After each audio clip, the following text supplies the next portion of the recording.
Happy Monday.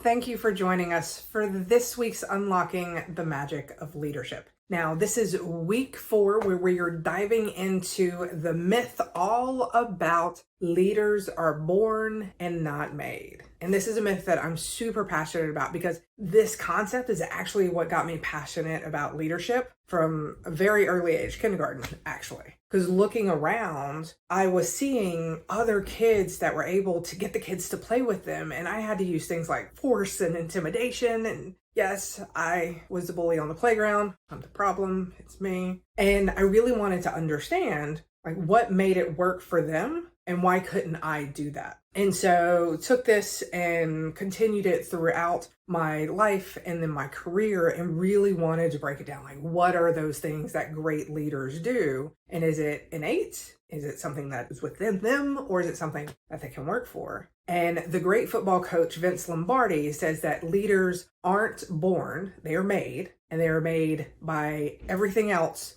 through hard work. Greatness is made through hard work. And so if you're thinking I got promoted into leadership and I'm doing it and it's just not that easy, it's okay. Leadership, if you're doing it well, leadership will probably never be easy. You will have easy moments, but it will probably never be easy. But it doesn't have to be as complicated as we're making it either. You see, great leaders have the ability to adapt to the situation in front of them. And you can have somebody who is a phenomenal leader in one situation, not be a phenomenal leader in another situation. If you want to be a leader, in what situations does your skill set work to make you a great leader?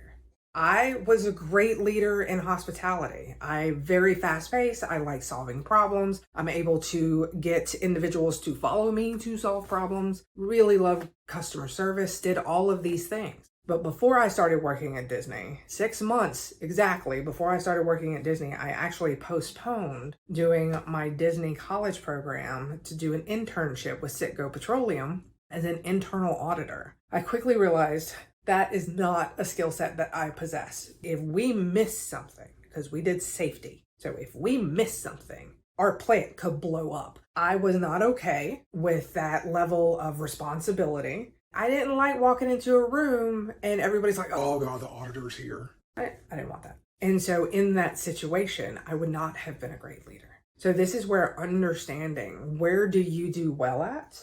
Where might be situations where somebody else would be more effective in leadership. And then understanding that a big part of this, and we'll talk a lot more about this next week for myth number 5, leaders are extroverts. A large part of this concept that leaders are born and not made comes from what we as a society respect and value. And up until probably the early 2000s, when we thought about a leader, that leader was generally male, generally white, and generally very charismatic and charming, could walk up and make you feel like you were the person. There was also that extroversion side of things. And then we started realizing that as a society, we value that extroversion, that charisma, but the research was showing that not in all cases, but in many cases, that doesn't automatically assume a great leadership. An introvert can be just as great of a leader. In many ways, introvert strengths such as listening and observation can make them a very, very powerful leader. And so thinking through that concept that if leaders are not born, but they are made, then what do you need to work on to become a more effective leader? I knew when I went into leadership, I needed to work on things like empathy and compassion, patience.